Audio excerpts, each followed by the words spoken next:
Assalamualaikum Pak Kiai Fathullah Fatah. Waalaikumsalam warahmatullahi wabarakatuh. Alhamdulillah. Sekarang kesibukannya? Kesibukan secara pribadi wirausaha. Wirausaha. Usaha di rumah. Kita punya kegiatan ya dagang di pasar. Kita menjual kitab-kitab. Oh, kitab-kitab. Kitab-kitab pesantren. Oh, kitab-kitab pesantren. Ala pesantren.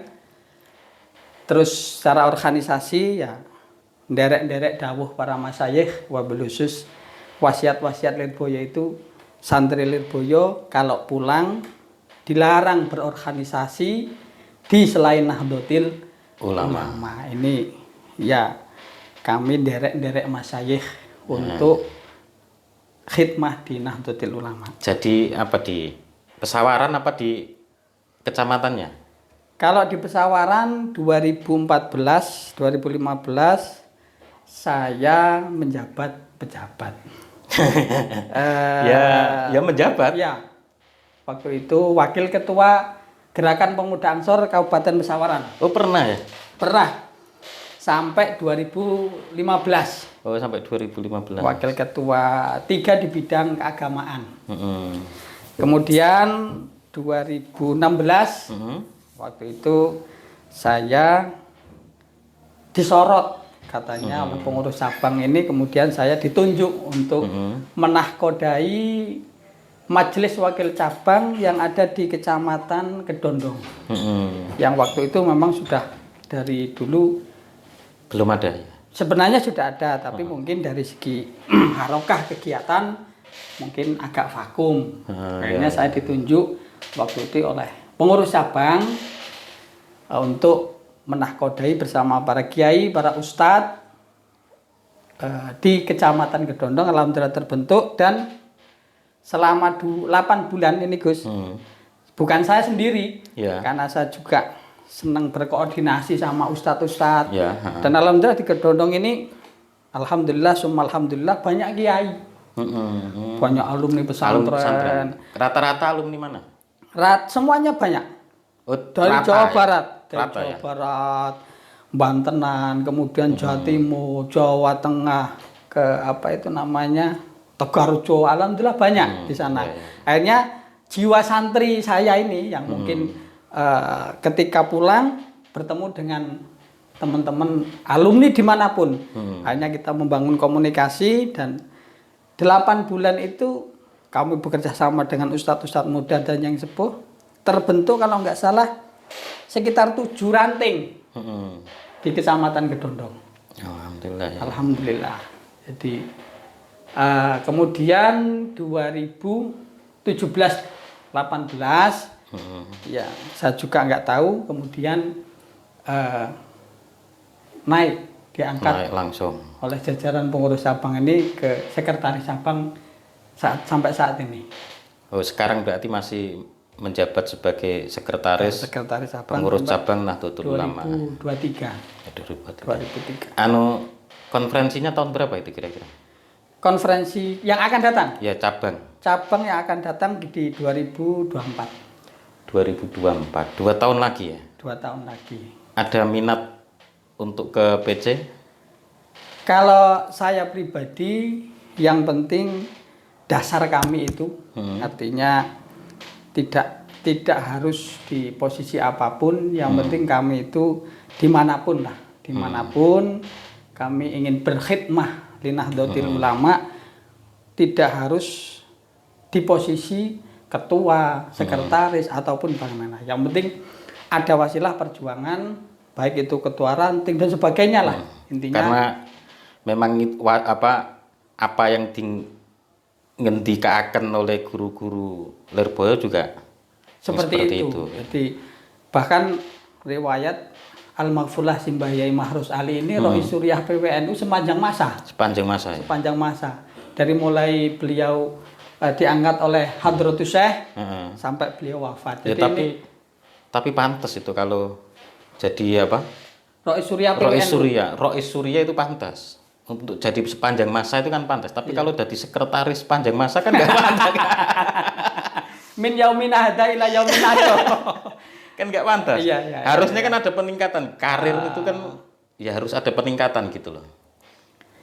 Ya intinya masalah karir itu kan ya kalau saya pribadi kembali lagi artinya yang penting diri kita ini dalam bernahdlatul ulama, dalam berkiprah di NU karena hari ini kadang itu teman-teman pengurus ini ya, kadang-kadang teman pengurus itu dia jadi pengurus, tapi dia tidak tahu harus bagaimana. Harus bagaimana. Artinya pengurus itu kan harus fikrohnya an-nahdiyah pertama. Pola pikirnya harus sesuai dengan organisasi. Ya. Ada pengurus NU, tapi dia tidak berpikir ataupun pola pikirnya tidak sesuai dengan organisasi. Iku NU rasa apa gitu kan? Nah, ini problem hari ini dengan berbagai macam. Dia NU, tapi kadang fikrohnya apa? Yang kedua, harokah. Harokahnya juga harus an-nahdiyah. An-nahdiyah kalau akidah jelas lah. Jadi ada 3 kalau selalu saya sampaikan ini Gus di mana-mana pada teman-teman Ibnu, Ansor dan sebagainya. Kita yang sebagai pengurus ini yang diberi amanah karena harus bisa mensinkronkan 3 ini. Jadi 3 komponen ini harus ada ketika organisasi biar bisa berjalan. Karena kan kadang yang kita temui di masyarakat memang ya itu kan ada yang orang itu amaliyanya memang amalia seperti Nahdlatul Ulama. Aswaja. Tapi belum tentu fikroh dan gerakannya, harokannya itu kan juga ikut ke gerbong Nahdlatul Ulama. Gitu. Ya ini problem kita bersama, bahkan banyak di bawah itu ustadz-ustadz yang kalau bahasanya itu gak NU-NU-an. Nah, kalau Habib Lutfi ketika nih, wah, aku jadi apa? Remuk. Jadi remuk. Artinya ya ini sebenarnya beliau-beliau ini secara akidah sebenarnya fikrohnya sebenarnya sudah ahlu sunnah wal jamaah. Tinggal ini beliau ini di-manage lah sebenarnya. Kalau saya berdiskusi dengan beliau-beliau ini memanage pola pikirnya, memanage harokahnya itu agar lebih dia tahu bahwasanya hari ini memang Nahdlatul Ulama lah satu-satunya organisasi yang memang benar-benar bisa menjaga negara kesatuan Republik Indonesia. Ini sampean kan udah hampir 2 periode apa ya jadi sekretaris periode pertama itu saya pergantian antar waktu. Pergantian 2018 antar waktu. Kemudian Convercap. Yang kedua ini setelah Convercap 2018. Kira-kira apa aja program yang sudah dikerjakan oleh pengurus Sabang? Sebenarnya pengurus Sabang ini yang terbentuk sesuai dengan Convercap ini menjalankan amanah hasil muktamar sebenarnya. Kan kalau sana muktamar di Jombang saya masih ketua MWC waktu itu. Itu sebenarnya amanahnya itu kan ada 3. Pertama adalah amanah perekonomian, yang kedua kesehatan, dan yang ketiga pendidikan. Karena ini 3 komponen inilah yang bisa membangun masyarakat. Jadi artinya PCNU ya seluruh lah, bukan hanya PCNU, pengurus Nahdlatul Ulama di semua tingkatan. Apalagi kita tahu sekarang pusat, kemudian provinsi dan sebagainya membangun perekonomian umat. Bagaimana ekonomi umat kuat. Terus yang kedua membangun manusia ataupun umat yang kuat kesehatannya dan pendidikannya. Ini yang masih diupayakan sebenarnya oleh pengurus Sabang. Walaupun mungkin hasilnya belum maksimal, tapi upaya-upaya itu karena ini amanah dari muktamar. Itu kan saya sering mendengar itu kan ada acara yang agak khas untuk Nahdlatul Ulama itu ada namanya Lailatul Istima. Itu gimana itu? Acara model bagaimana itu Lailatul Istima? Lailatul Istima ini program wajib pengurus Nahdlatul Ulama di semua tingkatan. Di semua tingkatan. Karena kalau saya memandang Lailatul Istima ini adalah ruhun Nahdlatul Ulama. Sambil minum-minum ya Pak. Biar nyantai. Bismillahirrahmanirrahim. Alhamdulillah. Jadi Lailatul Istima itu cuma bahasa. Lailatul Istima artinya pengurus Nahdlatul Ulama untuk berkoordinasi, untuk mencetuskan satu ide-ide pengurus ini melalui Lailatul Istimewa. Ya, isinya sebenarnya Lailatul Istimewa ini ada sedikit kajian ilmiah. Kajian ilmiah yang mungkin itu dipromotir oleh jajaran Suriah. Jajaran Suriah. Baik Suriah cabang, Suriah Majelis Wakil Cabang ataupun Suriah Ranting. Kami di jajaran Tadfid ini cuma menjalankan, memprogram, menjadwal waktu dan sebagainya. Memfasilitasi. Artinya ini sebenarnya penguatan akidah. Jadi di bawah itu ternyata ya tadi yang kita sampaikan dari awal. Artinya banyak kiai yang fikrohnya enggak nahdiyah, harokahnya tidak nahdiyah, tapi amaliyahnya nahdiyah, yasinan, tahlilan, berkatan semangat. Nah, ini kan itu kita perlu diarahkan oleh pengurus NU supaya memang benar-benar menjadi NU yang kafah, bukan NU yang rasa-rasa apa gitu kan. Rasa nanu-nanu. Ya, mudah-mudahan ke depan artinya dengan ya ini karena kemudian ada pandemi nih Gus, ada pandemi.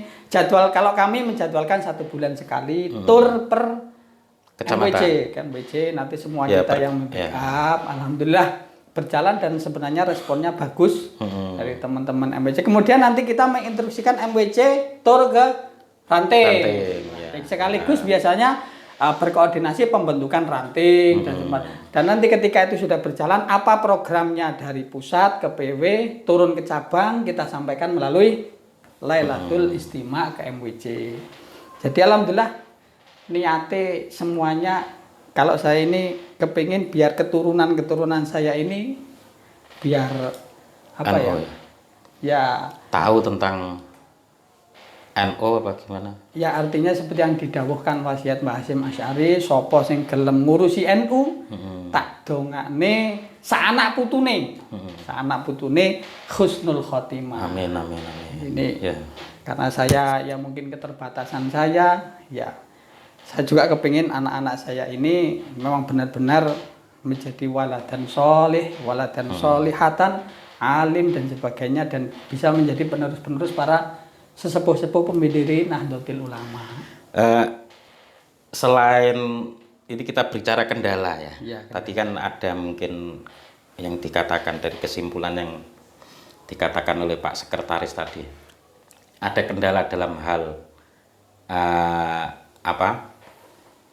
pendidikan di akar rumput ya. Kadang mereka itu pendidikannya amaliyahnya ini amaliyah NU, tapi harokahnya belum tentu NU juga fikrohnya juga belum tentu NU. Lah selain kendala itu ada nggak lagi kendala-kendala yang sampean hadapi ketika harus berhadapan dengan akar rumput? Kendala itu kendala utama tadi, utama. Yang kedua kendalanya yang paling besar menurut kami sekarang ini di akhir-akhir zaman ini banyaknya aliran-aliran, banyaknya pemahaman-pemahaman di masyarakat yang ini sebenarnya ya sangat membingungkan karena semua aliran itu mengaku dan mengklaim bahwa mereka ini adalah Ahlus Sunnah wal Jamaah. Ini tantangan terberat sebenarnya karena semuanya mengaku Ahlus Sunnah. Memang Kanjeng Nabi menyampaikan ada 73 golongan kulluhum binar kecuali satu. Nah ini di masyarakat semuanya bingung memandang ini, Gus.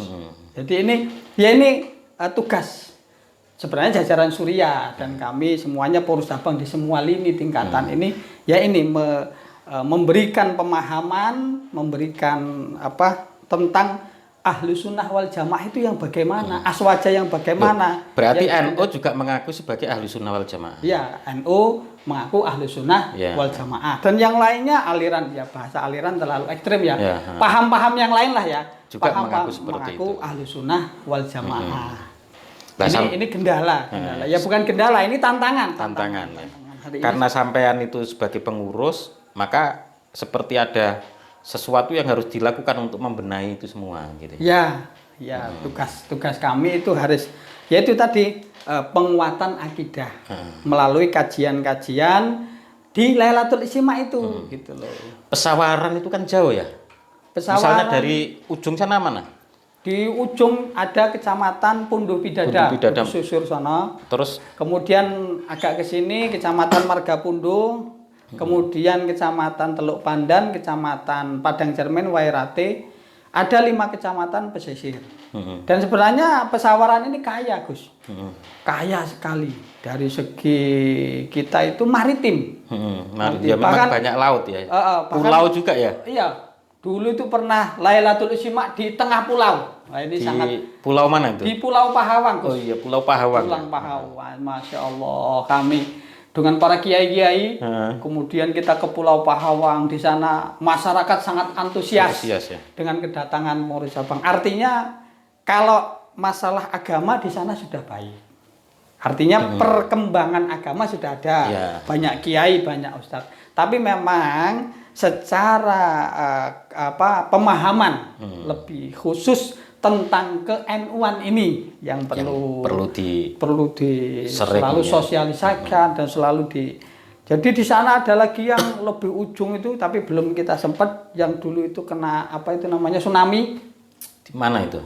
Yang dulu alhamdulillah dulu saya pernah nderekaken Rois Suriyah itu Gus Isom, Haji Isom itu Rois Suriyah PBNU ya. Beliau melalui teman-teman kepingin pas kena gempa itu daerah mana ya, itu Masya Allah di sana sebenarnya haus agama, Gus. Bukan hanya masalah KNU-an, di sana itu haus agama. Dan pulau-pulau yang ada di Pesawaran itu ada penghuninya memang ya? Ada penghuni rata-rata semuanya ada. Ada semuanya. Terus Tegal Mas. Sampean udah pernah ngubungin semua itu dari per kecamatan? Belum semua. Mana kira-kira yang belum? Yang kecamatan, tiap kecamatan. Kalau kecamatan saya sudah selesai semua, koordinasi selesai semua. Dan memang di daerah-daerah sana ini memang masalah teritorial. Saya itu kasihan sama teman-teman ranting ke gunung-gunung. Tapi sebenarnya di daerah Margapunduh, Punduh Bidada semangat, Gus. Semangat. Jadi pengurus NU di sana itu yang saya pahami ketika pakai baju NU bangga gitu ya. Masya Allah. Kadang di kota-kota pakai baju NU aja malu. Pakai kopiah NU malu. Dia mengidentitaskan kalau dia NU itu malu. Nggak pede, malah kadang takut. NU. Itu masih ada orang yang memang bangga kalau memakai atribut NU. Masya Allah. Saya itu kalau bahasanya pernah brebes mili. Brebes mili. Terharu. 2017 saya ditelepon ketua MWC Punduh Bidada. Pak, kita kepengen Lailatul Istima, mohon Bapak hadir menyapa masyarakat. Saya datang waktu itu pakai mobil. Di tengah perjalanan dari Kedondong menuju Wairate ini cerita. Monggo silakan. Jalannya masih kayak sungai mati, Gus. Di Wairate itu kayak gagal apa? Sangat jelek. Sehingga saya itu waktu itu pakai mobil nggak nyampe. Waktu berjalan, sudah mendekati maghrib, acara sana Bada Isya. Itu cerita saya awal itu. Yang hari ini, sehingga maksud saya ini, dengan adanya cerita saya ini yang menjadikan saya pukulan. Pukulan, ya harus lebih semangat untuk memperjuangkan Nahdlatul Ulama. Berjuang di Nahdlatul Ulama ini cerita. Kemudian kami sampai mobil itu saya parkir di ketua MWC Kedondong di daerah gunung ini, kita pinjam motor. Pinjam motor saat jatuh hujan. Kemudian saya diantar teman-teman Banjar Wairate itu sampai di Punduh Bidada. Punduh Bidada di Desa Ujung. Desa Ujung itu jam 9 malam, Gus. Hujan. Padahal acaranya jam berapa itu? Bada Isya. Namanya di Dusun Talang Padang. Dusun Talang Padang ini yang dusun satu langkah sudah sampai Tanggamus. Yang ada hiu itu, lomba-lomba itu namanya. Apa Legundi itu pulau? Bukan, di Tanggamus itu yang untuk penangkaran ikan lomba-lomba itu. Tahu, Pak. Pak, tahu ya? Daerah mana itu? Kelembayan. Daerah sana itu. Akhirnya saya sampai di ketua MWC, singkat cerita jam 9 lebih. Sudah disambut, saya bilang, Pak, kayaknya kita telat tuh, Pak, karena saya memang tadi kendala, nggak bisa, mohon maaf. Pun boten, sudah disiapkan motor gunung yang belakang depan itu pakai rantai, Gus. Malam hari 9:30 saya nggak kebayang waktu itu. Jadi kita tetap mangkat, Pak. Nggih, Pak. Ting pundi? Ting Umbulan, Talang Padang. Ya udah, saya nderek mawon sama Bang Jera berangkat. Sampai sana jam 10. Di surau yang mungkin lampunya itu redup, muka aja nggak kelihatan. Masya Allah di situ. Terus ada lumute bisa. Saya masuk, ternyata ya jamaah itu mungkin sekitar 50, 60 menunggu setia. Artinya bukan menunggu saya, Gus ya. Bukan menunggu saya, artinya menunggu akan diadakannya kegiatan Nahdlatul Ulama. Lailatul Istimewa apa itu? Lailatul Istimewa. Dengan pokok kebesaran NU, yang Ansor, yang Bansar, subhanallah. Waktu itu saya gini Pak, saya mendengar omongannya sampean itu kayaknya memang semangat bener loh. Kayaknya kan mungkin bisa ya, sampean kan sekarang ini sekretaris ya. Iya. Dengan kesemangatan yang menggebu seperti itu dan pengorbanan yang seperti itu yang pernah sampean lakukan. Belum sebenarnya nih Gus, kalau kita lihat dengan perjuangannya Hadratus Syekh. Iya, kalau kita bandingkan ke sana-sana ya memang iya, tapi kelihatannya dari ya paling enggak kita melihat dari pembicaraan itu kan apa enggak ada kepengen membangun NU atau khidmah di NU pesawaran dan tidak dengan bebas gitu, artinya benar-benar sampean yang memang mengatur gitu loh. Artinya menjadi pengurus. Ya, pengurus yang benar-benar di tingkat yang paling atas gitu. Ya, paling enggak ya ketua dengan PCNU seperti ini. apa. Artinya gini, Gus. Artinya saya sampaikan yang penting dawuh Mas saya ini adalah bukan karena jadi apa, bukan karena jabatan apa, yang penting kita berkhidmah di Nahdlatul. Ketika sampean punya jabatan, itu kan sampean bisa lebih mengkoordinir, paling enggak sampean punya kebijakan, mengoptimalkan. Ya, dari kebijakan itu sehingga sampean juga bisa mengoptimalkan kebijakan yang sampean berikan. Ya mungkin dengan sehingga amanah bisa lebih besar. Artinya gitu gini, kalau saya amanah hari ini saya jadi apa, ya udah saya lakukan gitu. Namanya. Berarti kalau misalnya konferensi ke depan misalnya, sampean diamanai menjadi PCNU juga siap untuk. Wallahu a'lam. Wallahu a'lam artinya gimana itu? Wallahu a'lam itu ya karena Allah itu cuma memberi waktu kan 3 sama kita. Iya, gimana? Pertama kemarin masa lalu. Terus kemudian sekarang kenyataan. Besok sekarang kan masa lalu kan sudah sampean cerita banyak. Sekarang ini posisi saya sebagai sekretaris, amanahnya saya menggerakkan organisasi, mendampingi pengurus, mendampingi ketua, menjalankan semua program-program semampu mungkin sebagai sekretaris. Dan besok adalah misteri kan gitu. Loh, tapi kan bisa dirancang. Artinya nggak harus apa ya?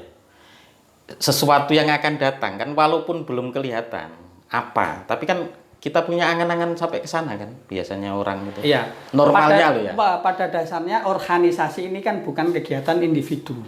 Jadi toh hari ini mungkin seolah-olah saya punya perjuangan dan sebagainya, tapi ke depan organisasi ini bisa besar karena koordinasi antara pengurus satu dengan pengurus yang lain, saling membantu. Artinya kemampuan sedikit-sedikit ini bisa digabungkan menjadi kemampuan yang besar, menjadi suatu kekuatan yang sangat besar. Berarti memang nggak punya minat ke situ gitu apa? Ya, yang penting hari ini apa yang saya Oh, berarti minat ya enggak minat juga enggak? Ya, karena saya takut ya artinya amanah, Gus. Lebih gitu ya? takut karena ini lebih ke amanah. Amanah ya? Karena jangan sampai besok di hari Yaumil Hisab, saya dihisab kamu jadi pengurus. Nah, dan sebagainya. Artinya amanah. Ini kan amanah. Karena NU ini tidak bertendensi dengan apa ya, PR. PR kalau dibalik kan ya RP. Artinya benar-benar betul harus ikhlas. Enggak. Jadi mungkin gini ya. Tadi kan sampean sering nyinggung-nyinggung tentang pesene Mbah Hasyim Asy'ari, Mbak Lirboyo, pesennya Kiai-kiai Lirboyo untuk selalu berkhidmat di NU gitu. Apa itu juga yang membuat Pak Sekretaris itu kayaknya semangat gitu dalam berbicara tentang NU? Salah satunya itu artinya dawuh-dawuh beliau ini memang sangat apa ya, sangat kami hayati. Jadi mungkin itu salah satu jadi militansi lah, jadi militansi untuk ber-NU. Lirboyo itu di Lampung kan sangat banyak sekali ya. Banyak tergabung dalam asosiasi namanya Himasal. Himpunan alumni santri Lampung Himasal. Santri Himasal. Himasal. Ini anggota Himasal ini. Alhamdulillah banyak di Lampung. Jadi apa? Jadi saya pengurus di Provinsi Lampung menjadi pengurus provinsi juga, pengurus provinsi Himasal itu ya. Di bidang keorganisasian. Jadi mungkin sesuai dengan Malakasa ya mungkin. Jadi ketuanya beliau siapa? Kiai Haji Basyaruddin Maisir. Oh, Pak Maisir ya. Nah, itu sekretaris Katib Surya PWNU. Sekretaris Umum MUI Lampung. Ini sangat melalang. Sampean yang membidangi tentang keorganisasian di Provinsi Lampung, dan nanti kan turunannya di bawah ada namanya pengurus cabang. Itu kira-kira berapa santri Lirboyo yang dari Lampung? Kira-kira saja. Hari ini yang sudah tergabung di Himasal Provinsi Lampung itu yang aktif sekitar 200-250. Banyak ya? Yang aktif. Tapi yang artinya belum aktif sebenarnya dia mungkin keterbatasan finansial, keterbatasan kerepotan sebagainya. Ya, kalau 500.000 ada. Ada ya. Dan hari ini yang pesawaran sendiri alhamdulillah ini Gus. Kemarin barokah Covid ini. barokah pandemik, kami diberi amanah oleh pengurus pusat untuk mengkoordinir kepulangan, keberangkatan semuanya. Kami tahu, saya yang di sini pengurus di pesawaran ini tahu. Ternyata hari ini yang di Lirboyo, dari pesawaran yang di Lirboyo itu ada 48 anak. Masya Allah, alhamdulillah. Nanti potensi-potensi yang berarti harapan NU untuk maju itu lebih besar. Mudah-mudahan, amin. Ya sebenarnya ini baru pesawaran, baru Lirboyo, bukan, belum sarang. Oh iya ya. Kemarin saya juga tahu koordinasi dengan sarang, Tegarjo, Peloso, dan sebagainya. Alhamdulillah. Pesawaran itu kalau mungkin adalah 1.000. Ini SDM pesawaran ini bisa kita buat harapan lah bahwa NU ke depan bisa kita gambarkan bagaimana. Karena memang NU ini ketika santri-santri yang memang santri-santri dimanapun lah itu, kalau memang santri berafiliasi kepada Nahdlatul Ulama secara otomatis, bukan hanya Lirboyo, karena kalau Lirboyo memang Mbah Yai wasiat seperti itu, tapi yang lainnya saya yakin beliau-beliau ini mutakharijin dari semuanya itu ketika pulang di dalam dirinya sudah terpatri berjuang ala Nahdlatul Ulama. Karena NU ke depan ini harus kawal, dibawa oleh para santri-santri. Terima kasih Pak Sekretaris atas kedatangannya di TV Kuno. Ya. Terima kasih. Mudah-mudahan yang kita bicarakan ini nanti ada manfaatnya. Amin. Ini sekelumit mawon nih, sekelumit. Paling nggak asik sekali kita bicara sampai ngeringet nggak terasa. Sampai 2 jam sebenarnya kuat. Karena berorganisasi ini sangat asik. Asik ya. Berorganisasi itu sangat asik. Terima kasih para pemirsa TV Kuno. Kurang lebihnya kami berdua mohon maaf. Akhirul kalam. Wassalamualaikum warahmatullahi wabarakatuh.